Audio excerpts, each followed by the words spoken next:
Présentation du couteau Bushman de chez Cold Steel. Alors couteau, outil intéressant pour une certaine polyvalence. J'ai acquis ce couteau il y a quelques années, mais en fait je m'en suis très peu servi. Il est resté surtout dans mon étagère. Donc outil qui m'avait intéressé parce qu'on peut le transformer en épieu pour la chasse ou en lance pour la défense personnelle.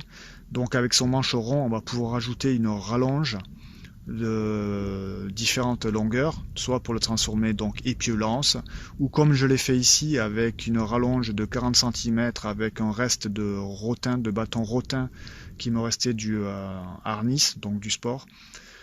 Donc je l'aime bien en fait avec une rallonge de 40 cm en fait. J'ai même une rallonge un peu plus petite. Voilà, j'ai deux longueurs différentes. Ici c'est tenu avec des œillets. Ici donc il y a le trou, pour ceux qui connaissent le Cold Steel, il y a un trou dans le manche, donc ici un œillet pour pouvoir venir sécuriser le manche.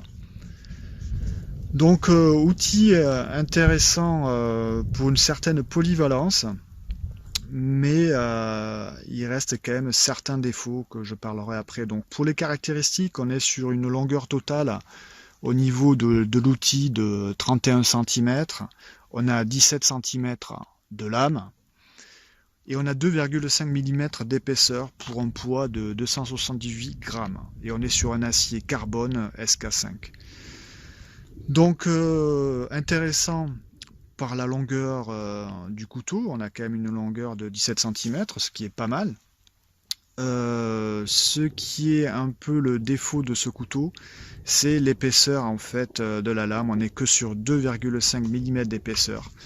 Donc ce qui fait qu'il a un poids quand même qui est très léger. Donc ça crée un handicap si vous voulez vous en servir un petit peu comme un couteau de camp. Ce qu'il pourrait faire, hein, parce qu'avec ses 17 cm de longueur, donc logiquement on pourrait s'en servir comme un petit couteau de camp. Donc les 2,5 mm sont un handicap. On va retrouver ici donc le mancheron, hein, c'est un tube. Donc on a une bonne prise en main quand même.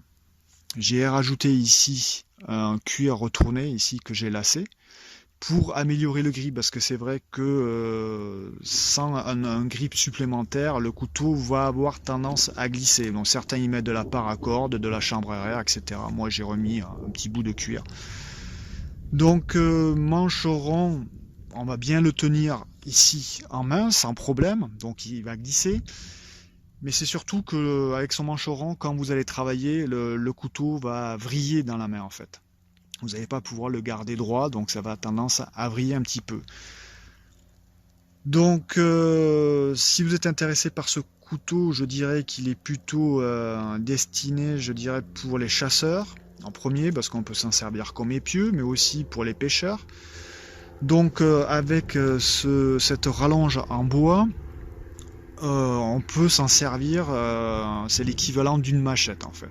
Donc c'est un outil qu'on va pouvoir utiliser pour couper des orties, couper des fougères, couper des ronces, couper un petit peu de végétation verte. Vous allez pouvoir couper quelques branches de petit diamètre avec cette rallonge, ça va lui donner un peu plus d'inertie. Sans rallonge, par la légèreté du couteau, en fait, vous faites pas grand chose. Donc, il a une bonne émouture, un fil très fin, donc il pénètre bien dans le bois, comme on peut voir ici. Donc, vous allez pouvoir travailler avec précision. Mais après, si vous voulez faire des coupes à la volée sans rallonge, pour lui donner un peu plus d'inertie, il en est pas capable. Alors, il y en a qui font des bûches avec, moi j'ai pas testé, donc il a apparemment un bon ressort, et un acier qui est assez flexible. Donc, mais c'est pas un outil que je destine à fendre des bûches, quoi. Donc mon premier abord que j'avais, c'est vraiment pour s'en servir comme un épieu, quoi, comme une lance. Donc avec cette rallonge qui va servir de machette, donc pour la pêche, vous allez pouvoir vous confectionner un petit poste de pêche. Vous arrivez sur votre poste et il faut se faire couper des fougères, couper des ronces et des orties pour pouvoir accéder en fait au bord de l'eau. Donc il va faire le taf. Pour les chasseurs, pareil, si vous voulez faire un abri pour vous mettre à l'affût ou pour vous faire un petit abri sous un arbre pour être à la palombe, ben, ça va faire le travail aussi. Donc couteau, outil, pour les chasseurs, vous allez pouvoir peler ou débiter une bête avec sa forme de lame, il va faire le travail. Pour les pêcheurs, c'est pareil, hein, vous allez pouvoir écailler ou vider vos poissons sans problème. Un outil aussi qu'on peut mettre dans tout ce qui est trekking, outdoor, quoi. C'est un couteau parfait pour l'outdoor. Il va servir, si vous êtes en trek et que vous êtes en tente ou en tarp, ben, il va faire le petit job au niveau pour faire du feu ou autre. Sans problème. Il est intéressant surtout, c'est pour son prix. Actuellement, il est sur le site de Bucker à 19 euros. Logiquement, c'est un outil qu'on va trouver entre les 25 et 35 euros, donc il est quand même peu cher. Donc si des personnes sont intéressées d'acquérir un couteau sans y mettre trop le prix, qui est assez polyvalent, ben, ce couteau peut être intéressant malgré certains handicaps. Alors il y a la marque Condor avec le Matagi. Ils ont donc répondu aux défauts que le Bushman de chez Cold Steel pouvait avoir, donc c'est-à-dire ici un manche rond qui avait tendance à glisser, à vriller. Donc ils l'ont légèrement aplati sur les côtés, donc on a un manche qui va être un peu plus de forme rectangulaire, mais ils ont amélioré apparemment le grip et ils y ont rajouté sur le manche de la paracorde. C'est un outil, donc le Condor, qui fait 4 mm d'épaisseur avec le double du poids du Bushman, donc ça fait un couteau qui est bien plus puissant. Et ici, en fait, on a une largeur de lame, une hauteur de lame plus importante, donc ce qui fait qu'il y a une garde. Parce que là, avec le Bushman, quand vous utilisez en couteau, vous pouvez avoir la lame votre main qui glisse sur le fil de la lame. Voilà, ça peut être dangereux. Donc là, avec le Condor Matagi, avec la hauteur de lame plus importante, on retrouve ici une garde. Donc voilà, c'est les petits défauts qu'ils ont palliés par rapport au Bushman de chez Cold Steel.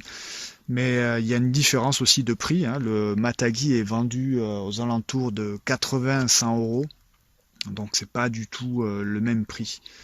Et il est plus handicapé, je pense, pour pouvoir rajouter une rallonge. Là, c'est assez facile avec un tube rond chez le Cold Steel. Dans la nature, on va pouvoir, par exemple, trouver ici un bout de branche.